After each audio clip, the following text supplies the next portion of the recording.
हाथ जोड़ लेंगे। 3 लंबे गहरे श्वास भरेंगे। मैम प्रभा मैम, आपकी तरफ से बहुत आवाज आ रही है मुझे। अच्छा, वो बंद कर रहे थे हम, चालू कर रखा है ना स्पीकर। करना पड़ता है ना इधर से, तो मेरा फिर बीच में फ्लो टूट जाता है। 3 लंबी गहरी श्वास के साथ ओम का उच्चारण करेंगे।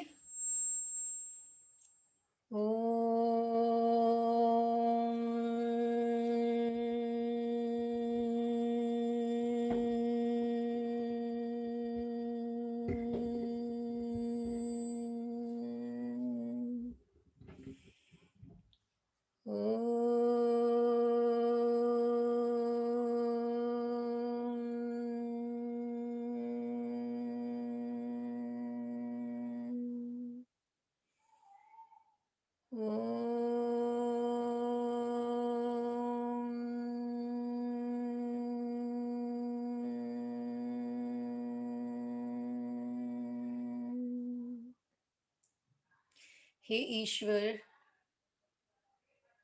हे सृष्टि, all gurus, all my divine guiding angels,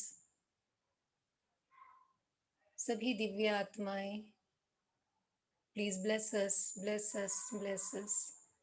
हमें आशीर्वाद दें, आशीर्वाद दें, आशीर्वाद दें। Thank you God, thank you universe. कल हमने जो 5 ध्यान के बारे में बात की थी, वो मेरे ख्याल से आप सब लोगों को याद हो गए होंगे। तो एक बारी और हम रिपीट कर लेते हैं कि किस तरह से हम ध्यान में बहुत जल्दी उतर सकते हैं।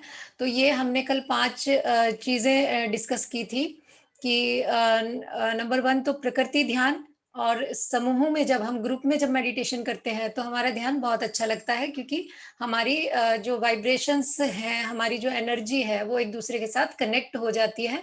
तो ध्यान में हम 3 गुना जल्दी गहराई से उतर पाते हैं। प्राकृतिक ध्यान, सामूहिक ध्यान, और जब हम म्यूजिक के साथ ध्यान करते हैं तब भी हमारा ध्यान बहुत अच्छा लगता है। इनफैक्ट कि बहुत सारे राग जो इंडियन क्लासिकल रागाज होते हैं, जैसे कि राग भैरवी है, राग यमन है, राग मालकोंस है, बहुत सारे राग हैं जो कि स्पेसिफिकली हर एक किसी किसी डिजीज के लिए वो किए गए हैं कि इस राग को सुनने से ये वाली बीमारी ठीक हो जाती है। तो वो एक मेंटली जो एक प्रेशर होता है, तो उससे उसको कैसे रिलीज करना है, तो म्यूजिक थेरेपी भी एक होती है। तो इसीलिए हम कोई भी सूदिंग सा म्यूजिक लगा के जो हमें अच्छा लग रहा है वो लगा के अगर हम मेडिटेशन करते हैं तो हमारा ध्यान बहुत अच्छा लगता है।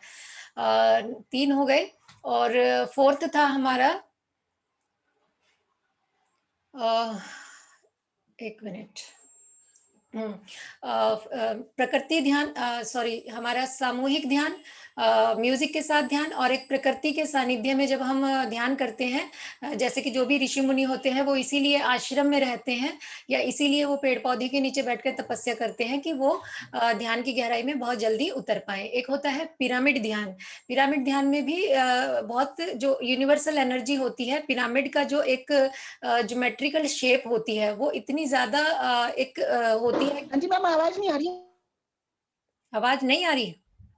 बिल्कुल नहीं आ रही? नहीं, आवाज तो हमारे इधर तो आ रही है मैम, आ रही है आवाज? आवाज अपना आ रही है नेट मैम? चेक, नेट में तो कोई प्रॉब्लम नहीं है? इधर तो आ रही है हमारे इधर। ओके, मैं और माइक, अब आ रही है? आ गई? आ रही है? हाँ जी, आ गई। ठीक है। तो पिरामिड में जब हम ध्यान करते हैं तो पिरामिड का जो एक उसका ज्योमेट्रिकल जो शेप होता है वो इतना एक्यूरेट होता है कि उसका जो अलाइनमेंट होता है वो नेचर के साथ इतना जल्दी हो जाता है, कनेक्ट हो जाता है वो, कि जो जीवनी शक्ति होती है वो पिरामिड के थ्रू हमारे अंदर बहने लगती है। तो हमारे हो गए 4, और एक और बच गया। कौन सा था एक और? म्यूजिक, ग्रुप, प्रकृति ध्यान, और एक और आप बताइए रितु मैम। एक पिरामिड ध्यान बताया आपने, एक वो कल मिस हो गया था ना मेरा, लेट हो गई थी। अच्छा, तो आपने दोबारा वीडियो नहीं देखा? नहीं, आज हो नहीं पाया, आज गेस्ट आ एक था फुल मून मेडिटेशन, ठीक है, पूर्णिमा वाले दिन जो ध्यान होता है, मीन्स क्या, फुल मून मेडिटेशन, पूर्णिमा ध्यान। मीन्स पूछ रही हूँ। हाँ, ओके। मीन्स बताती हूँ मैं, कल भी मैंने एक्सप्लेन किया था। बहुत ज़्यादा तो मैं नहीं करूँगी, पर शॉर्ट में मैं बता देती हूँ। नहीं तो आप कल का आप देख लेना एक बारी, जो कल का था, कल मैंने अच्छे से एक्सप्लेन किया था।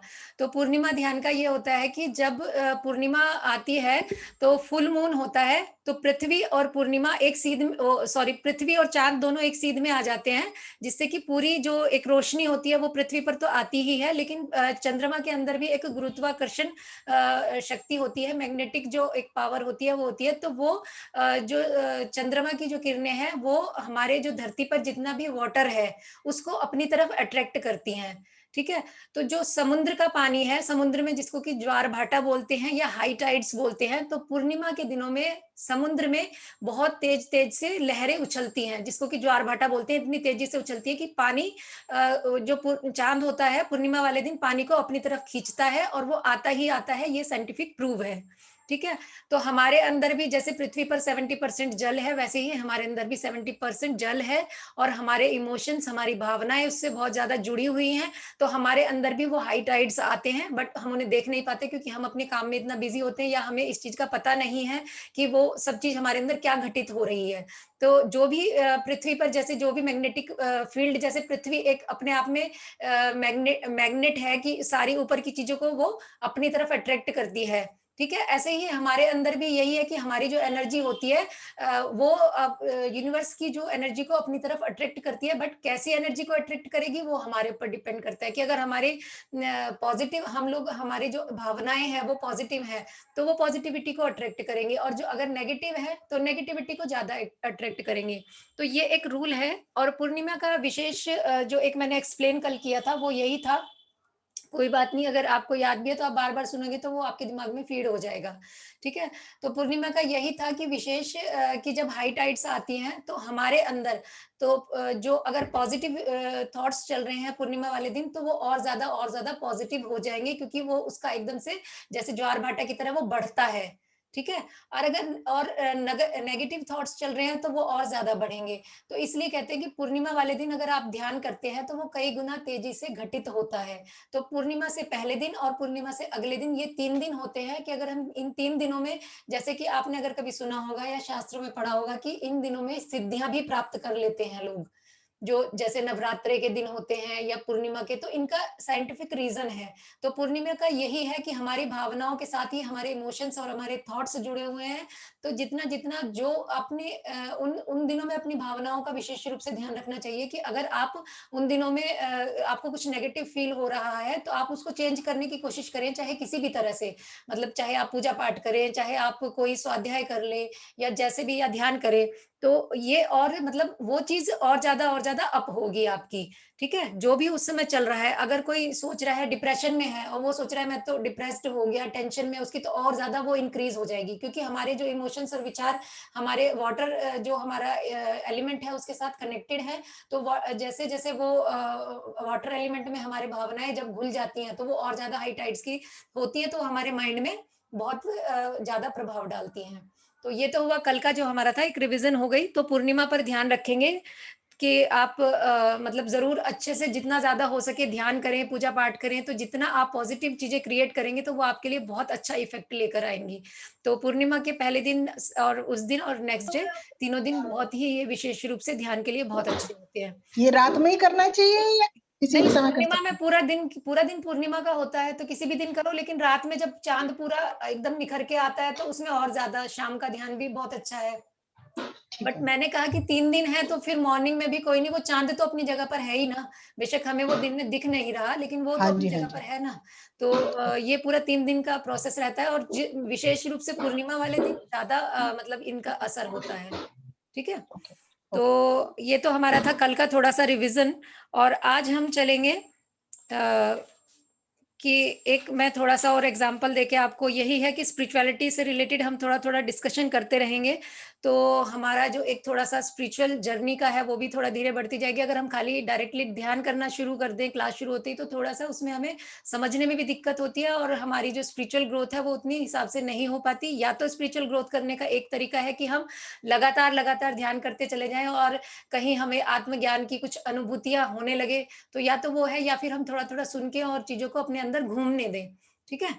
तो एक लाइन है जो आप अपने माइंड में बिल्कुल फिक्स कर लें कि ये संसार बिल्कुल अस्थिर है। इसमें कोई भी चीज़ स्टेबल नहीं है। तो ध्यान में या स्पिरिचुअलिटी में जिसे उतरना है, इस अस्थिर संसार में अपने आप को स्थिर कर लेना ही ध्यान है या फिर स्पिरिचुअलिटी की ओर जाना है। जितनी-जितनी आप अपने विचारों की, अपनी भावनाओं की, अपने शरीर में स्थिरता होगी, उतना-उतना आप आगे-आगे चलते जाएँगे, क्योंकि चंचलता जो है, हमारे मन की चंचलता है, हमारे शरीर की चंचलता है, हमारी वाणी की चंचलता है, यही सब चीज़ें हमें डिस्ट्रैक्ट करती हैं। तो इस लाइन को कहीं लिख के रख लें कि इस अस्थिर संसार में अपने आप को स्थिर कर लेना ही हमारे जीवन का लक्ष्य है, उद्देश्य है, या यही स्पिरिचुअलिटी है, यही ध्यान है। तो अपने आप को किसी भी कोई भी सिचुएशन आ जाए आपके जीवन में, आप अपने आप को अपने आप में स्थिरता को बनाए रखेंगे, तो ये बहुत ज़रूरी है, ठीक है? और उसमें स्थिरता है हमारी मतलब मेंटली हमें स्थिर रहना है, इमोशनली, फिज़िकली हमें हर तरह से अपने आप को स्थिर रखने की कोशिश करनी है। अगर आपको कभी भी गुस्सा आता है, मैं ये नहीं कह रही कि मैं बहुत ज़्यादा अब इन चीज़ों से अभी निकल पाई हूँ, कि अगर किसी दिन मुझे बहुत गुस्सा आया किसी बात पर, तो उस गुस्से को अगर हमने तभी तुरंत, ठीक है, आया वो हमें, जैसे कि एक बिच्छू ने हमें डंक मार दिया और वो डंक हमारे हाथ में ही घुस गया, ठीक है? आप मतलब मैं बहुत बारीक बातें बता रही हूँ, शायद आप लोग समझ पाएँगे, मतलब एक्सप्लेन भी मैं करने की पूरी कोशिश कर रही हूँ कि एक बिच्छू ने हमें डंक मारा, चाहे हमें गुस्सा आया, चाहे हमें किसी ने कोई गाली दे दी, या कुछ भी ऐसा हुआ जो हमारे एक्सपेक्टेशंस के विरुद्ध था, कि हमने ऐसा एक्सपेक्ट नहीं किया था किसी भी बात से, ए टू जेड, मतलब उसमें चाहे कोई किसी का ये नहीं समझना कि उसकी वजह से आया या उसकी वजह से आया। तो हमने उसको आधा घंटा 10 मिनट तो उसको काटने दिया अपने आप को, कि उस समय कितनी हमारे अंदर पीड़ा एकदम से उत्पन्न हो जाती है, कि जैसे हमें कोई भी दुख है, वेदना है, तो हमारे अंदर इतनी सारी सेंसेशंस होती हैं एकदम से कि हम अपना कंट्रोल खो देते हैं। तो वो बिच्छू जो हमें काट रहा है, तो उसको या तो हम दिन भर काटने की परमिशन दे रहे हैं कि वो दिन भर हमें काटता ही जा रहा है, काटता ही जा रहा है, क्योंकि जो हमने इमोशन उस समय में क्रिएट हुआ हमारा, या तो उसको झटक के, उस बिच्छू को झटक के एक बार में दूर फेंक दो कि बस हो गया बहुत, अगर आप लोगों ने ये चीज़ समझ ली, ठीक है? और या फिर आपकी ही मर्ज़ी है कि आप उसको पूरा दिन काटने दें या आप उसको 2 दिन काटने दें, उसने मुझे ऐसा क्यों कह दिया, उसने मेरे साथ ऐसा क्यों किया? तो अपने आप को उसके साथ जोड़ के ही रखना, तो आप उसमें किसी और का नुकसान नहीं कर रहे, उस बिच्छू को काटने की अपने आप को परमिशन दे रहे हैं, और वो काटता है जब आपका दर्द और बढ़ता चला जाता है और बढ़ता चला जाता है, और वो पेन इतना ज़्यादा हो जाता है कि फिर वही एक टेंशन का कारण बन जाता है।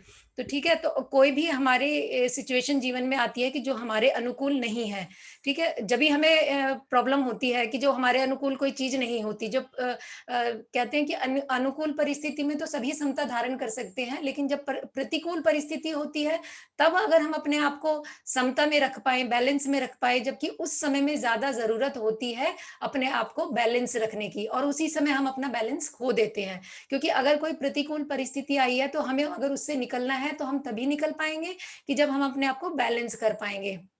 जैसे कि अगर हम एक दलदल में गिर गए, तो दलदल में अगर हम जितना हाथ-पैर मारेंगे, जितना हम बचने की कोशिश करेंगे, निकलने की कोशिश करेंगे, उतने ज़्यादा उसमें धँसते जाएँगे।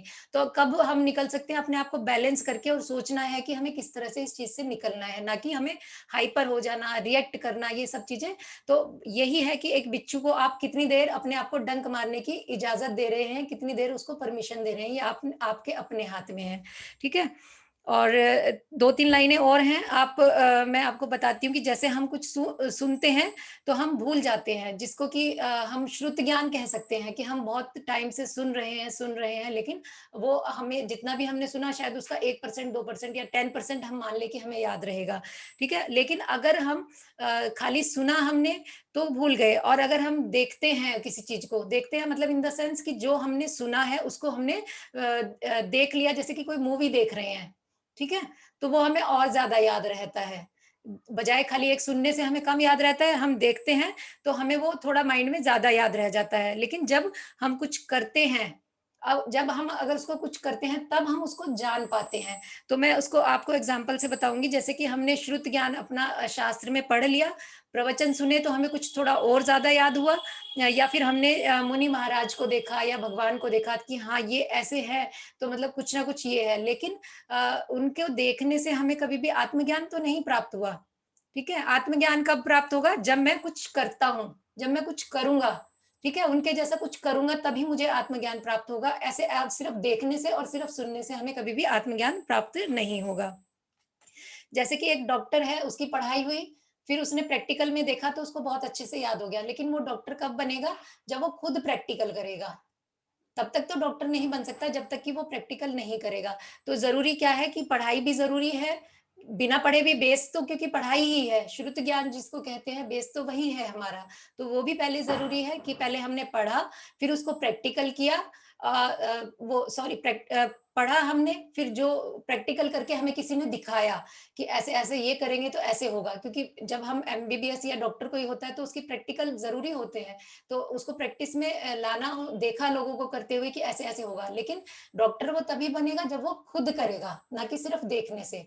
तो ये हमारा है कि जब तक हम खुद उस जर्नी पर नहीं चलेंगे, जब तक हम कुछ नहीं कर सकते।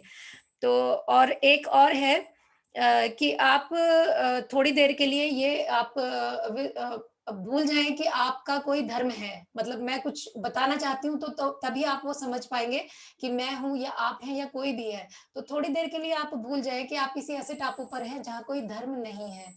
ना कोई हिंदू है, ना कोई मुसलमान है, ना कोई सिख, ना कोई ईसाई। सिर्फ़ आप एक इंसान के रूप में पैदा हुए हैं। आपका कोई धर्म नहीं है। जैसे कि अगर आप समझ सके कि भोग भूमि में जब लोग पैदा हो, भोग भूमि जो होती है वहाँ पर कोई धर्म नहीं होता। ठीक है? तो आपका भी कोई धर्म नहीं है, आप सिर्फ़ 5 मिनट के लिए भूल जाएँ और फिर उस बात को आप अपने विचार और अपने विवेक से सोचने समझने की कोशिश करें। तो जहाँ पर धर्म नहीं है और उसमें हम ऐसी जगह पर हम पैदा हुए हैं कि 1 मिनट। हाँ, तो हमारे जो जैन धर्म में है, हमारा जो धर्म शुरू होता है सम्यक दर्शन, सम्यक ज्ञान और सम्यक चारित्र्य से, ठीक है? तो ये हमारी एक सीढ़ी है, लेकिन अभी आपको धर्म से बिल्कुल डिस्कनेक्ट हो जाना है और जब हम एक एग्ज़ाम्पल से इसको समझेंगे कि हम ऐसे टापू पर हैं, जहाँ पर कोई हमें नहीं मालूम कि धर्म कोई चीज़ क्या चीज़ होती है। तो वहाँ पर अगर जैसे आप एक बच्चे की तरह हैं, बिल्कुल निश्चल और निर्मल और एक बच्चा है जो कि अपने पास बहुत सारे खिलौने लेकर बैठा हुआ है। बहुत सारे खिलौनों से वो घिरा हुआ है, ठीक है? और वो खिलौने उसको बहुत ही प्यारे हैं। तो आप उससे अगर खिलौने उससे माँग रहे हैं कि एक खिलौना मुझे दे दें, तो शायद बच्चे में उसकी जान अटकी हुई है। तो वो दे भी देगा, तब भी उसको थोड़ा अंदर से ये लगता रहेगा कि अंदर से उसने उसका त्याग नहीं किया, ठीक है? तो बहुत सारे खिलौने उससे एक-एक करके आप लेते चले जाएँ, लेकिन वो बड़ा उदास हो जाएगा और या बड़ा ही परेशान हो जाएगा कि मेरे सारे खिलौने किसी ने ले लिए। तो उससे अगर हमें खिलौने लेने हैं, तो उसका 2 तरीके हैं, या तो उससे हम एक-एक करके उसको कहें कि छोड़ दे, छोड़ दे, छोड़ दिए, चलो उसने सारे खिलौने छोड़ दिए। लेकिन वो अंदर से बहुत दुखी और परेशान होगा और सेकंड जो रास्ता है, वो ये है कि अगर उसको आप एक बहुत ही सुंदर सा कोई नया खिलौना दे दें, ठीक है? नया सा सुंदर सा उसको कोई खिलौना दे दिया आपने और वो तो होगा क्या कि वो उधर उसकी तरफ से उन सारे खिलौने की तरफ से उसका ध्यान हट जाएगा, ऑटोमैटिकली उनका त्याग हो जाएगा, वो उनकी तरफ देखेगा भी नहीं। तो ये 2 रास्ते हैं हमारे धर्म के, जो हमारा लोभ है, राग-द्वेष है, मायाचारी है, घृणा है, अहिंसा है, ये बहुत सारे जो हमारे सांसारिक जो हम प्राणी हैं, बहुत सारी चीज़ें हैं जिनको कि हमें दूर करना है। तो कैसे दूर करना है? या तो हम एक-एक चीज़ का त्याग करते जाएँ कि हाँ, मुझे लोभ का त्याग है, लेकिन क्या हम कर पाते हैं? नहीं कर पाते। जितनी देर हमने प्रवचन सुना, जितनी देर हमने सुना कि हाँ, ये अच्छी चीज़ तो नहीं है, लेकिन राग द्वेष है, जो मोह बैठा हुआ है हमारे अंदर, हम उसे छोड़ ही नहीं पा रहे हैं किसी भी तरीके से।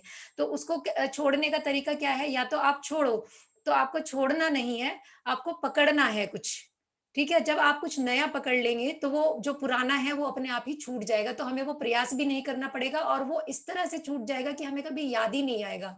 और अगर हम छोड़ने की कोशिश करेंगे कि हाँ, ये छोड़ना है, ये छोड़ना है, ये छोड़ना है, तो वो कभी भी ज़िंदगी में छूट नहीं पाएगा। हम सिर्फ़ दिखावे के लिए ही उसको छोड़ पाएँगे कि अगर मैंने ये त्याग किया है, वो त्याग किया है, बहुत सारे त्याग किए हैं, और हम दूसरों से भी वही एक्सपेक्ट करने लगते हैं कि हमारे धर्म में तो यही लिखा है कि ये त्याग करना है, ये त्याग करना है, इसी से हम अच्छे बनेंगे।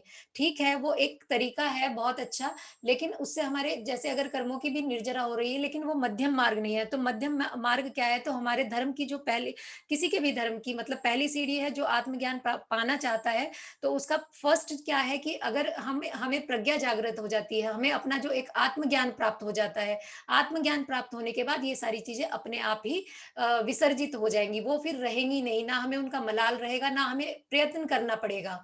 तो हमें पकड़ना क्या है? हमें प्रज्ञा को पकड़ना है। तो इसीलिए कहते हैं कि ध्यान ही सबसे बड़ा तप है। जब आप ध्यान में बैठते हैं, तो ध्यान में जब आपकी आत्म अनुभूति होगी, तो ये सब चीजें आपको अपने आप ही पता चलनी शुरू हो जाएंगी कि ये सब चीजें यूजलेस हैं, बेकार हैं, और जो बहुत अच्छी चीज है वो हमें ध्यान के द्वारा ही प्राप्त होगी। तो हम बजाय उस चीज को छोड़ने की कि राग छोड़ो, द्वेष छोड़ो, इस प्रयास में हम बहुत टाइम से लगे हुए हैं कि ये चीजें छोड़नी चाहिए, तो लेकिन छूटे कैसे, ये चीज हमें समझ नहीं आ रही। सब जानते हैं कि ये सब चीज हिंसा करना बहुत बुरा है, झूठ चोरी सब कुछ बहुत बुरा है, कोई किसी का मर्डर कर रहा है बहुत बुरा है, लेकिन वो सब अज्ञानता में कर रहा है, और वो करता ही जाएगा, क्योंकि क्योंकि उसकी प्रज्ञा जागृत नहीं है। तो हमारी जो अब मैं अपने उस पर फिर वापस से आप आ जाइए टापू पे से वापस, तो अपने अपने धर्म से भी और अपने अपने विवेक बुद्धि से आप ये जरूर एक बारी आइडिया लगाना कि हम जैसे जैसे हमारा जो एक सीढ़ी है धर्म की, पहले आता है सम्यक दर्शन, फिर सम्यक ज्ञान, और फिर सम्यक चारित्र। ना कि हम पहले सम्यक चारित्र धारण कर लें और उसके बाद ये सीढ़ी आएंगी, क्योंकि जो हमारे कहते हैं कि मोक्ष महल की पहली सीढ़ी सम्यक दर्शन है। सम्यक दर्शन का मतलब यही है कि सच्चा दर्शन। जब सच्चा दर्शन होगा तभी सच्चा ज्ञान भी होगा, और तभी हम उस चरित्र का पालन कर पाएंगे, तभी हम उसको अप्लाई कर पाएंगे, तभी हम उसको फॉलो कर पाएंगे। अगर हम पहले सम्यक चारित्र धारण कर लिया हमने, हम ऋषि मुनि बन गए, और हमारे अंदर से जो कषाय हैं, जो चीजें हैं, वो निकल ही नहीं पा रही, और हम कोशिश कर रहे हैं, दिखावा करने की कोशिश कर रहे हैं कि नहीं मैं बहुत बड़ा ये हो गया हूँ, और मैंने तो सब कुछ, अब मैंने चोला, अपना चोला भी बदल लिया, और त्याग तपस्या भी करता हूँ, और सब कुछ करता हूँ, लेकिन अपने मन के विकारों को हम छोड़ नहीं पा रहे। तो हमारे मन के विकार वो खिलौने हैं छोटे छोटे, जिनको कि हमें, हमारे से कोई छीनना चाहे तो वो कभी छीन भी लेगा, तो हमारे मन में से वो कभी निकलेंगे नहीं। तो निकलेंगे कब? जब हमारी प्रज्ञा जागृत होगी, जब हमारा सम्यक दर्शन जागृत होगा, तो वो चीजें अपने आप छूट जाएंगी। तो आप इंतजार मत करो कि कि पहले हम ये चीजें छोड़ेंगे छोड़ेंगे छोड़ेंगे और उसके बाद हमें कोई आत्म अनुभूति का ज्ञान होगा। तो पहले आत्म अनुभूति होगी, पहले सम्यक दर्शन होगा, तब ये चीजें अपने आप ही विसर्जित हो जाएंगी, तब हमें पता भी नहीं चलेगा कि ये कब में को हमारे जीवन से निकल गई। तो ये नहीं, फिर इसलिए मैं ये कहती हूँ कि अगर कोई इंसान कितना भी बुरा है, चाहे वो चोर है, चाहे वो डाकू है, चाहे कुछ भी है, अगर वो ध्यान में उतरता है, जिस समय वो ध्यान में उतरना शुरू करता है, तो उसमें अगर आप नियम लेके ही बैठोगे, आप ये नहीं है कि आप बोलने में ध्यान नहीं, जब आपने मौन ले लिया तो आपका झूठ का भी नियम हो गया, जब आप बोल ही नहीं रहे हो कुछ। तो इस तरह से बहुत सारे नियम लेकर अगर आप बैठ जाते हो ध्यान करने, अधिष्ठान करने, तो ये सब चीजें जब आपकी प्रज्ञा जागृत होनी शुरू होगी, जब आपका आत्मज्ञान जागृत होना शुरू होगा, तो ये जितने भी विकार हमारी आत्मा के हैं या हमारे मन के विकार हैं, वो धीरे धीरे अपने आप छूटते जाएंगे। प्रयास करने से वो कभी भी छूटेंगे नहीं। तो बस यही थोड़ा सा छोटा सा ये था कि मैं आपको एक्सप्लेन करना चाहती थी कि ध्यान का क्या इंपॉर्टेंस है। तो ध्यान ही सबसे बड़ी तपस्या है, और ध्यान से ही हमारे जीवन की जितनी भी प्रॉब्लम्स हैं, क्योंकि ध्यान में उतरने के बाद आपको अपने आप को खुद कैलकुलेट करना है कि जितना जितना हम ध्यान करते जा रहे हैं, तो हमारे जीवन में क्या परिवर्तन आ रहा है, या आ भी रहा है, या कुछ भी नहीं आ रहा। आप कोई नियम फॉलो मत करो, कुछ भी छोड़ने की कोशिश मत करो, लेकिन अपने आत्मज्ञान को जगाने की कोशिश करो। जब आपका आत्मज्ञान जागृत हो जाएगा, ये चीजें अपने आप बिल्कुल निकलती चली जाएंगी। ठीक है, तो अपने आप को अपने आप ही कैलकुलेट करना है, अपने आप को अपने आप ही जज करना है। कोई दूसरा आपको जज करने कभी नहीं आएगा, और ना किसी को करने देना है कि हमारे अंदर राग द्वेष और ये सब चीजें कितनी घटी हैं या कितनी बढ़ रही हैं। आपको ये एक पैरामीटर दिया है कि आप अपने आप को ही कैलकुलेट करते रहें कि आज भी आपको कितना गुस्सा आता है, आपका गुस्सा कुछ कम हुआ कि नहीं हुआ, आप जितना राग में फंसे हुए थे। क्योंकि अगर आप सुख का भोग कर रहे हैं, सुख में अगर फूले हुए हैं, मग्न हुए हैं, तो दुख भी आपको भोगना ही पड़ेगा। ये एक सिक्के के 2 पहलू हैं। या तो आप न्यूट्रल हो जाएँ, तब तो आपको ना सुख भोगना है, ना दुख भोगना है। अगर आप सुख में बहुत ज़्यादा फूल गए हैं, मग्न हो गए हैं, सब कुछ भूल गए हैं, तो आप दुख में भी उतना ही डूब जाएँगे ऑटोमैटिकली। आप में उसमें किसी को डुबोने की ज़रूरत नहीं पड़ेगी। जितना-जितना आप सुख में एकदम ऐसे हो जाएँगे कि अहंकार में फूल जाते हैं या फिर खुशी में पागल हो गए।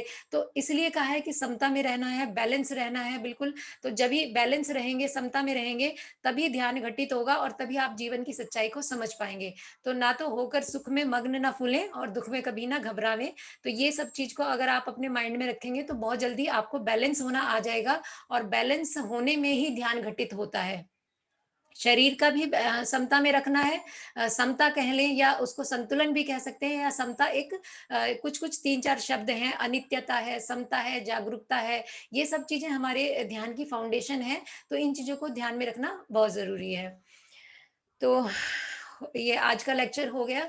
अगर इससे रिलेटेड कोई अगर क्वेश्चन है तो आप क्वेश्चन पूछ सकते हैं और नहीं तो हम अपना मेडिटेशन स्टार्ट करते हैं। ठीक है? चलिए अब हाथ जोड़ लेंगे एक बारी और 3 महाप्राण ध्वनि के साथ हम शुरू करेंगे। 1 मिनट।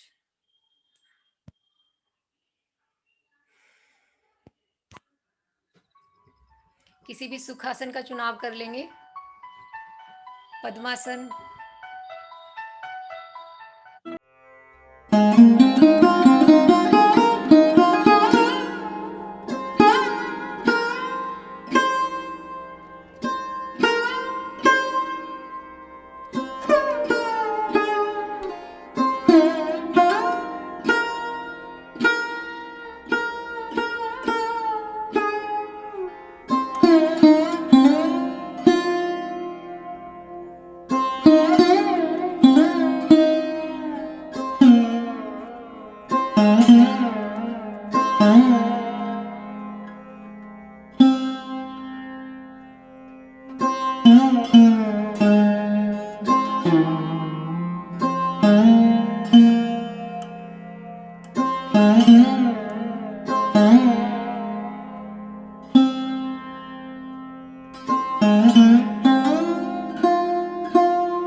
नाक के दरवाजे पर लगाए रखे,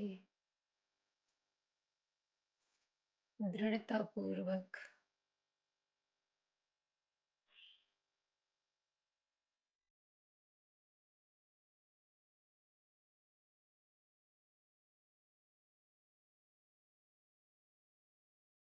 एक पहरेदार की तरह, एक द्वारपाल की तरह, खूब सजग, खूब सचेत।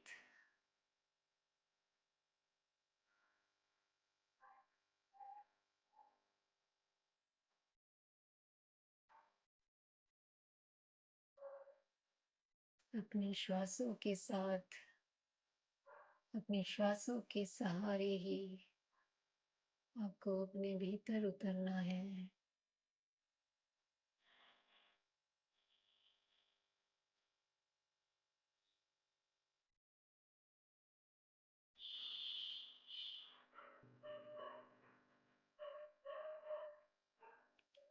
आपके श्वासों के साथ साथ ही आपकी प्रज्ञा पुष्ट हो रही है, उसको बल मिल रहा है।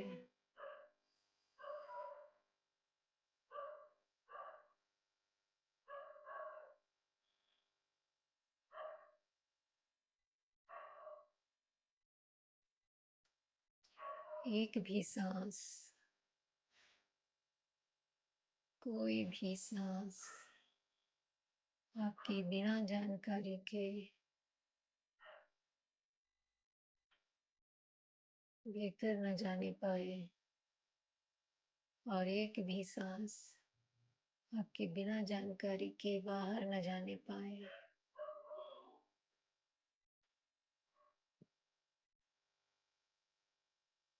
खूब सचेत, खूब सजग।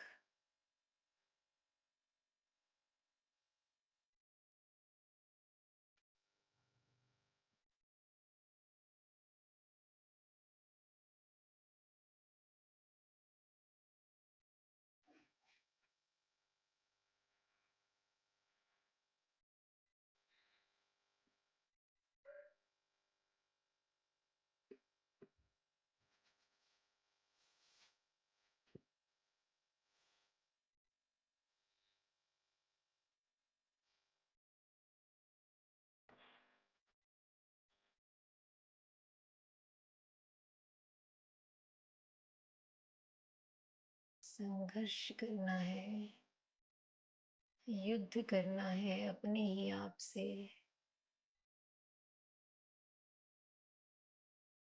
जितनी आपकी प्यास गहरी होगी,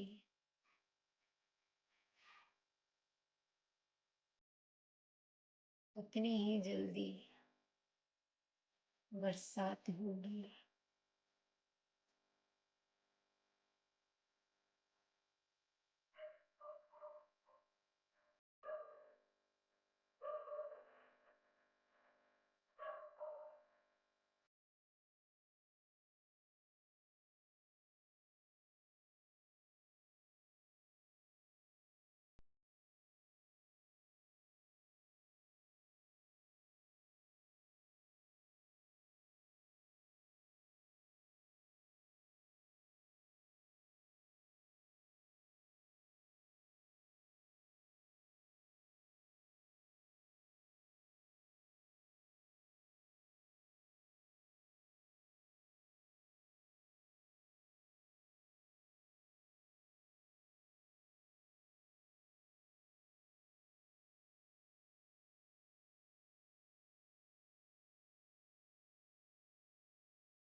आवाज बिल्कुल भी नहीं आ रही भाई।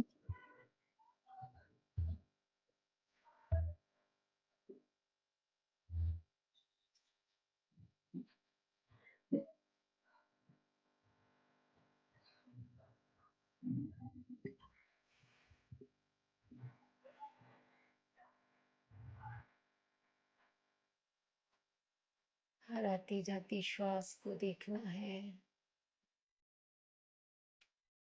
हर श्वास पर पहरा लगा रहे।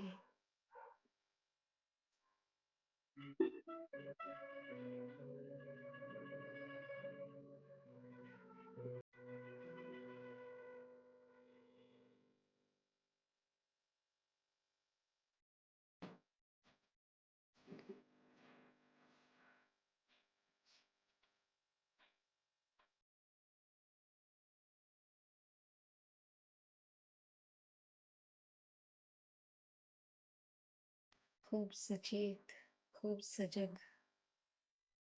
एक द्वारपाल की तरह अपने मन को नाक के दरवाजों पर लगाए रखे, दृढ़ता पूर्वक।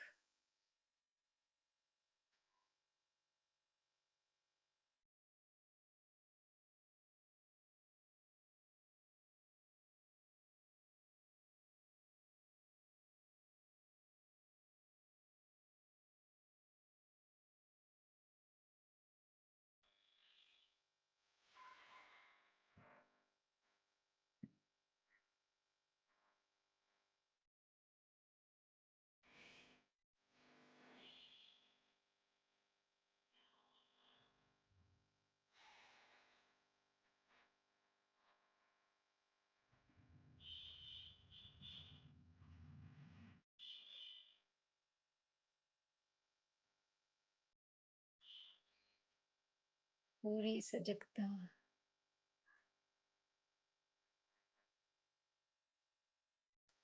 अपने ही सांस के प्रति सावधान, सांसों के आवागमन के प्रति सावधान।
अब महसूस करें कि आपके शरीर में जो एनर्जी इकट्ठी हुई है, उस एनर्जी का कॉस्मिक एनर्जी के साथ कनेक्शन हो रहा है। और ये यूनिवर्सल ऊर्जा, डिवाइन एनर्जी आपके शरीर में बढ़ती जा रही है और आपकी बॉडी के हर एक हिस्से को हील कर रही है। एक एक सेल आपका,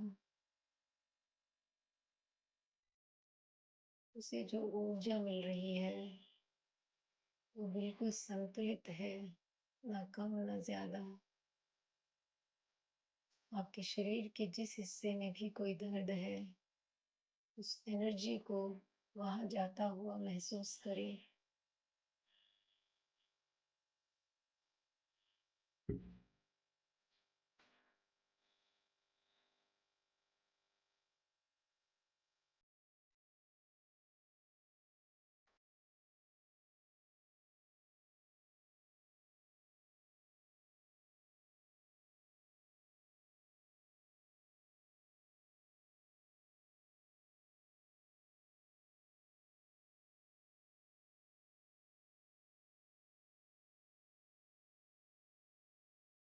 आपके शरीर में पांचों तत्व और आपके सारे चक्रास संतुलित हो गए हैं, ऐसा महसूस करें। और आपका शरीर पूरी तरह से प्राण शक्ति से भर गया है।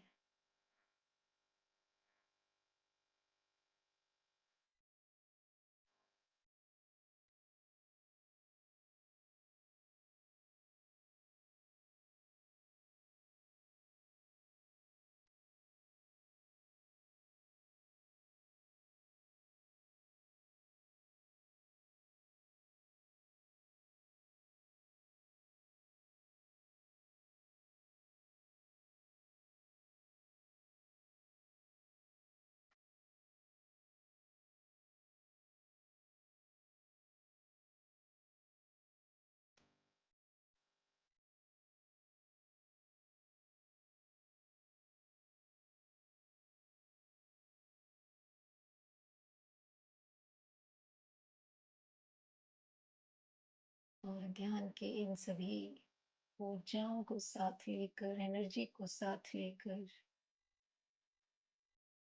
समापन की ओर चलते हैं।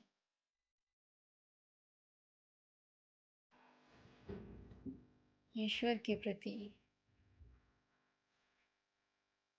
उस ईश्वर को नमन और अभिनंदन है।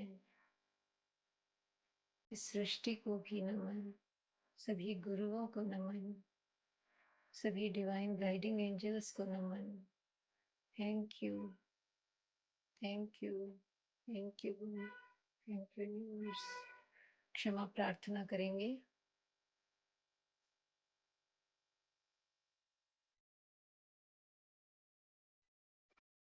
ये ईश्वर मुझसे इस जन्म में या किसी भी जन्म में मन से, वचन से, काया से या जाने अनजाने किसी भी आत्मा के प्रति कोई भी अपराध हुआ हो, तो हर उस अपराध के लिए मैं उस आत्मा से क्षमा मांगती हूँ। वो आत्मा मुझे क्षमा करे, क्षमा करे, क्षमा करे और उन्हें शांति और प्रेम का संदेश भेजती हूँ।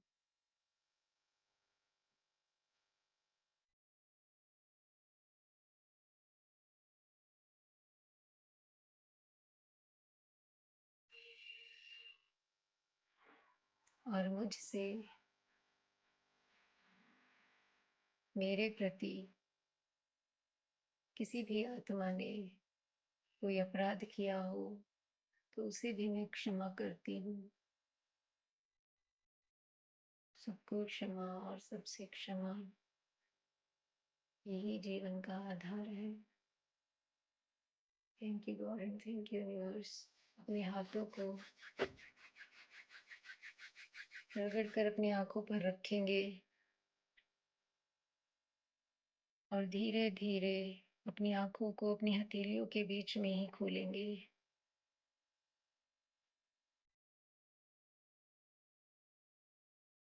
और महसूस करेंगे कि आपकी आंखें बिल्कुल स्वस्थ है, स्वस्थ है, स्वस्थ है। Thank you God, thank you universe, thank you, thank you, thank you.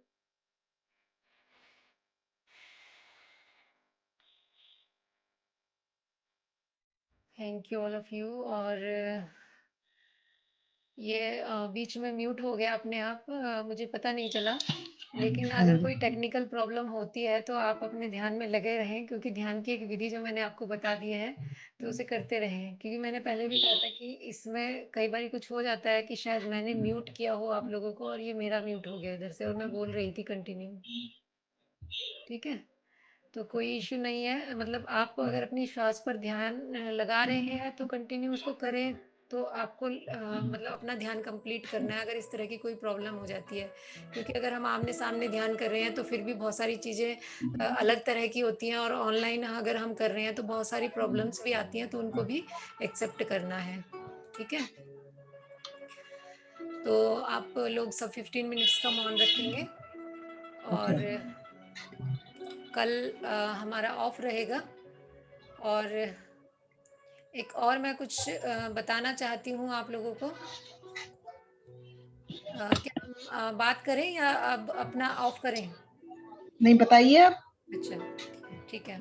अगर कभी भी कोई प्रॉब्लम होती है, जैसे फिजिकल हमें कोई प्रॉब्लम हो रखी है या मेंटल कोई प्रॉब्लम हुई है, कोई भी परेशानी है, इमोशनल, मेंटल, फिजिकल, अगर हमारा जो कि जीवन है तो कुछ ना कुछ चलता ही रहता है।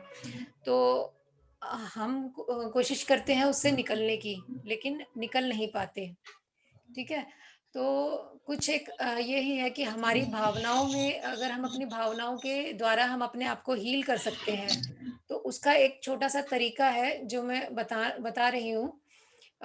जब भी अगर कहीं गले में प्रॉब्लम है या हमारे सर में दर्द हुआ है या कहीं पेट में दर्द हुआ है, तो उसको हमें कैसे हम हील कर सकते हैं। तो वो एक छोटा-सा तरीका है। तो जो भी आपके इष्ट देव हों, तो हम अपने हाथों को ऐसे फैला लेंगे इस तरह से कि ये हमारा अंजुलि बन जाए जैसे। ये ऐसे भी कर सकते हैं इसको या ऐसे भी कर सकते हैं, ठीक है? तो इसमें अपनी भावनाओं को हमें स्ट्रॉन्ग करना है और अपना पूरा ध्यान लगा के रखना है। तो कैसे ध्यान लगाना है और कैसे हमें बोलना है कि अपनी आँखें बंद करके अपनी हथेलियों को ऐसे फैला लें या फिर ऐसे कर लें, इस तरह से जैसे भी आपको ठीक लगे। और अपने मन में हमें ये भावना करनी है कि जो भी आपके इष्ट देव हैं, उनका स्मरण करना है और ये भावना करनी है कि जैसे अगर हमारे इष्ट देव सिद्ध भगवान हैं, तो जो भी सिद्ध भगवान ऊपर आकाश में विराजमान हैं या आपके इष्ट देव हैं, तो उनकी जो ऊर्जा है, उनकी जो एनर्जी है, उनकी जो रेडिएशंस हैं, जो उनकी तरंगे हैं, वो आपके हाथों की तरफ उनका आह्वान करना है आपको। तो उन सिद्ध भगवान की तरंगों का आह्वान हो और वो शक्ति मेरे हाथों में, वो एनर्जी मेरे हाथों में आ जाए। तो 2 मिनट के लिए आप अपनी आँखें बंद करके उस ऊर्जा का आह्वान करेंगे, उस डिवाइन एनर्जी का आह्वान करेंगे। तो जब आप आह्वान करते हैं, तो वो एनर्जी आपके अंदर आनी शुरू हो जाती है। आपको अगर आप डेली ये चीज़ें करते हैं, तो आपको महसूस होना शुरू हो जाएगा। तो जब आपने आह्वान किया, 2 मिनट रुके कि सिद्ध भगवान की एनर्जी या रेडिएशंस की शक्ति मेरे हाथों में आ गई है और अगर मेरे सर में दर्द है या मेरे गले में दर्द है, तो उन हाथों को हम उसको ऐसे रख लेंगे। अगर सर में पेन है, ऐसे रख लेंगे, उसको थोड़ा-सा हथेली को उसका कप बनाकर रखेंगे कि जो हमारे ये चक्र होते हैं, यहाँ से हमारा एनर्जी का फ्लो होता है, ठीक है?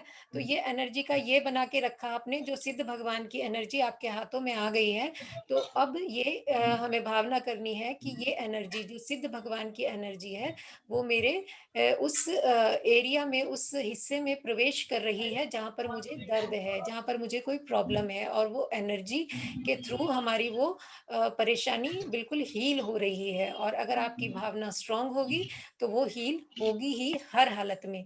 तो आप उसको 5 मिनट हाथों को ऐसे रखें और उस एनर्जी को अपने अंदर जाता हुआ महसूस करें कि ये सिद्ध भगवान की एनर्जी मेरे सिर में प्रवेश कर रही है और जो मेरे सिर का दर्द था, वो हील हो रहा है या दूर हो रहा है।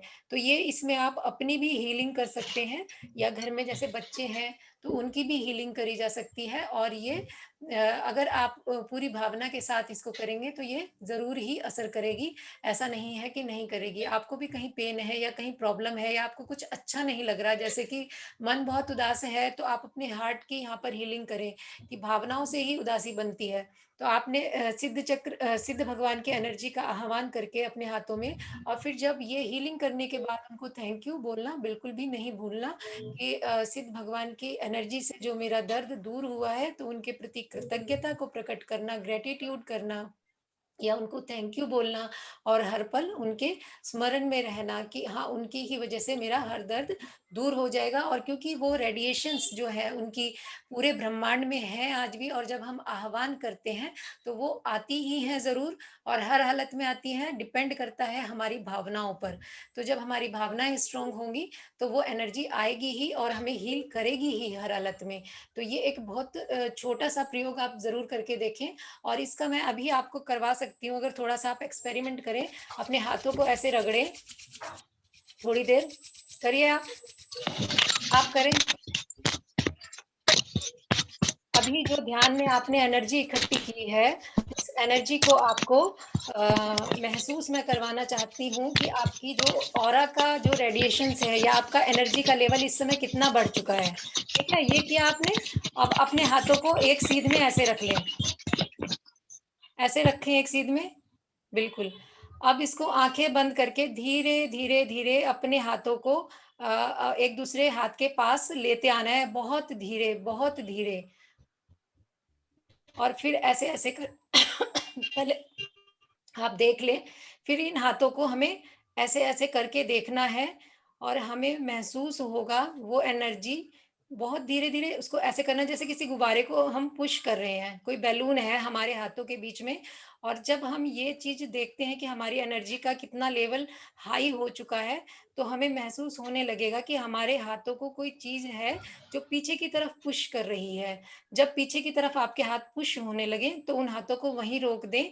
तो तब आपको पता चल जाएगा कि आपका एनर्जी का एरिया कितना बढ़ चुका है, या आपके अंदर जो एनर्जी आई है ध्यान के थ्रू, या फिर भगवान का जो आपने रेडिएशंस का आह्वान किया, वो जो एनर्जी आई है वो कितनी ज्यादा है और उसको कैसे महसूस किया जा सकता है। तो आपके हाथ जब पीछे की ओर धकेलना शुरू हो जाए तो आप उसको वहां पर रोक दें। तो ये हमारा एनर्जी फील्ड है, जो कि हम आंखों से नहीं देख सकते, लेकिन हम बहुत फोकस करते हैं तो ये हमें महसूस होना शुरू हो जाता है। तो जितना जितना आप इसको आगे की तरफ प्रेस करेंगे और आपके हाथ पीछे की तरफ जाएंगे, तो समझिए कि आपका ये एक एनर्जी बॉल है आपके हाथ में, ये आपका एनर्जी फील्ड है, जो कि एनर्जी हमारे शरीर के अंदर से बहकर बाहर भी हमारे ऑरा में रहती है जब हम मेडिटेशन करते हैं या उस एनर्जी का आह्वान करते हैं। तो आप ये एक्सपेरिमेंट करके देखना कि आप जब ये एनर्जी होगी तो आपके हाथों को पीछे की तरफ धकेलेगी। तो ये एक एनर्जी को फील करने का है, जो हमारे ऑरा में ये एनर्जी रह जाती है, या फिर जिस एनर्जी से हम खुद को हील करते हैं, और या हम अपने घर में किसी की भी इसकी हीलिंग कर सकते हैं। ठीक है, तो आप ये एक्सपेरिमेंट जरूर करके देखना कि उससे एक बारी दो बारी, जैसे हम दवाई भी लेते हैं कि एक बारी दवाई लेने से नहीं होता, तो आप अगर हीलिंग कर रहे हैं तो आपके शरीर में कहीं भी प्रॉब्लम है तो आप खुद की हीलिंग खुद ही कर सकते हैं।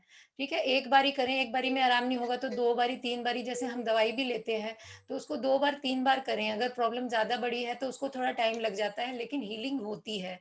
ठीक है, जितनी भावना आपकी अच्छी मतलब भावना स्ट्रांग होगी, जितनी आपकी भावनाओं की इंटेंसिटी होगी, तो उतना ही ज्यादा असर भी होगा।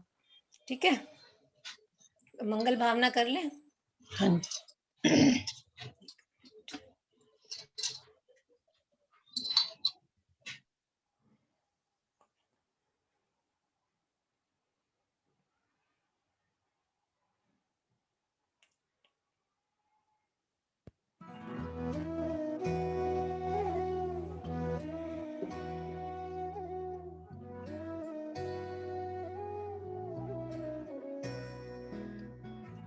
तेरा मंगल तेरा मंगल तेरा मंगल हो रे, सबका मंगल सबका मंगल सबका मंगल हो रे।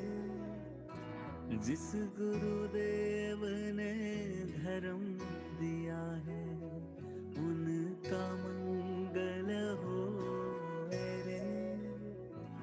जिस जननी ने जन्म दिया है उसका मंगल हो रे। पाला पोसा बड़ा किया उस पिता का मंगल हो रे। इस जगत के सब दुखियारे प्राणी का मंगल हो रे। जल में स्थल में और गगन में सबका मंगल हो रे।